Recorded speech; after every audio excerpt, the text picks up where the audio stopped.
கர்த்தருடைய பரிசுத்த நாமத்திற்கு மகிமை உண்டாகட்டும்.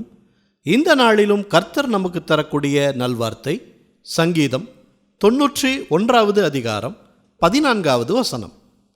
அவன் என்னிடத்தில் வாஞ்சையாய் இருக்கிறபடியால் அவனை விடுவிப்பேன். என் நாமத்தை அவன் அறிந்திருக்கிறபடியால் அவனை உயர்ந்த அடைக்கலத்திலே வைப்பேன்.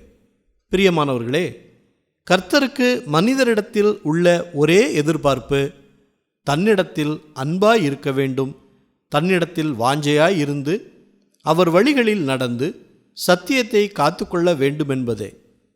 அவ்வாறு ஒருவர் கர்த்தரிடத்தில் அன்பாய் இருக்கும்போது அவர்கள் தீமையை விட்டு விலகி இருப்பார்கள், நன்மை செய்ய விரும்புவார்கள், இயேசு கிறிஸ்துவின் குணத்தை பிரதிபலிக்கிறவர்களாக இருப்பார்கள்.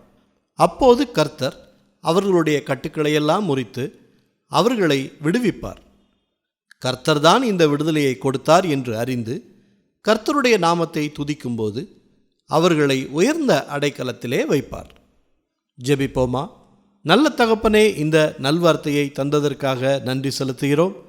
இந்த நாளிலும் உம்மை துதிக்கிறோம், ஆராதிக்கிறோம், உமது நாமத்தை பிரஸ்தாபப்படுத்துகிறோம். எங்களுடைய இக்கட்டான சூழ்நிலையில் எங்களை விடுவித்து காத்துக்கொள்ளுங்க.